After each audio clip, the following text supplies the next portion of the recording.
ভাই তুই ভাবছিস তুই একটা নতুন ইউটিউব চ্যানেল খুলবি, কিন্তু তুই এটা ভেবে করতে পারছিস না যখন তুই ভিডিওটা বানাবি আশেপাশের লোকজন যারা দেখবে তারা কি ভাববে। অ্যাটলিস্ট ওই ভিডিওটা যখন তুই পাবলিক করবি, যখন তোর ফ্রেন্ড সার্কেল, যখন তোর বাড়ির লোক পর্যন্ত দেখবে, কি ভাববে। তুই মানে সবকিছু করার আগে একটাই জিনিস ভেবে নিস মানে যে লোকেরা কি ভাববে। তুই মানে কোনো মেয়েকে দেখছিস, ভাবছিস গিয়ে ওর সাথে কথা বলবি, কিন্তু কথা বলতে পারছিস না এটা ভেবে যে লোকেরা কি ভাববে। বাট কি হলো, তুই বাড়ি এসে আফসোস করবি যে যদি মেয়েটার নাম জিজ্ঞাসা করতাম, যদি মেয়েটাকে আমার নাম্বারটা দিতাম, যদি মেয়েটাকে আমি নম্বর চাইতাম। ভাই বাড়ি এসে আফসোস করে কোনো লাভ নেই। দিন পরে কি দেখছিস, ওই মেয়েটাই একটা আলবাল ছেলের সাথে ঘুরে বেড়াচ্ছে। আর তখন তুই কি ভাবছিস, ইস এই ছেলেটার মধ্যে কি আছে। চুপ বাড়া, ও ছেলেটার থেকে তোর মধ্যে অনেক বেশি ট্যালেন্ট বেশি আছে, তুই ওই ছেলেটার থেকে অনেক ভালো দেখতে।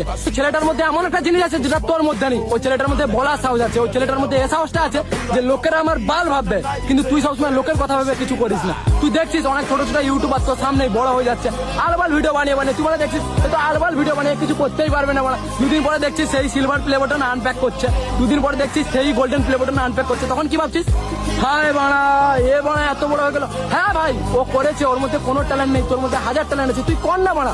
তুই এটা ভেবে করছিস না লোকেরা কি হবে, লোকেরা কি ভাববে বাড়া। তুই বল তো যাদের জাজমেন্টের জন্য তুই কিছু করছিস না, আজ থেকে 5-10 বছর পর তারা কি তোর লাইফে কেউ থাকবে? 90% লোক গায়েব হয়ে যাবে। যদি অপমানিত হওয়ার ভয় থাকে না, যদি লোকেরা তোকে নিয়ে মজা করবে এটা যদি তোর ভয় থাকে না, তাহলে মানে তুই মিডিল ক্লাসই থাক। যদি মানে জীবনে কিছু করতে চাস তাহলে আজ থেকেই মানে কান বন্ধ করে নে আর মানে ছুট মারা। লোক কি বললো, লোক মা চুদালো, মানে তুই কন্টিনিউ কর